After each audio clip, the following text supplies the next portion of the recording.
तुम्ही सध्या ऐकलंच असेल की यंग वर्किंग प्रोफेशनल्समध्ये हार्ट अटॅक किंवा हार्ट डिसीजचं प्रमाण खूप जास्त वाढलेलं आहे. तर त्याच्यासाठी एक कारण आहे जी फार इग्नोर्ड आहे. तर रिसेंट स्टडीजमध्ये असं दिसून आलं आहे की जर तुम्ही लॉंग आवर्स बसत असतील त्यामुळे तुमची हार्ट डिसीज होण्याची रिस्क खूप जास्त वाढते आणि इव्हन लाईफस्टाईल डिसऑर्डर्सची. तर हे फिक्स करण्यासाठी हे 3-4 टिप्स मी तुम्हाला देणार आहे. तर सगळ्यात फर्स्ट आहे अर्गोनॉमिकवाली चेअर तुम्ही यूज करा.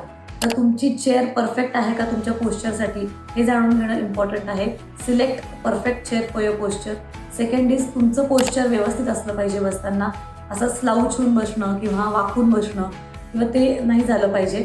तिसरं आहे की तुम्ही एव्हरी 60 मिनिट्समध्ये 5 मिनिट्स तुम्ही उभं राहून काम करायचं आहे. स्टँडिंग डेस्क देखील खूप ऑफिसेसमध्ये आता अवेलेबल आहे.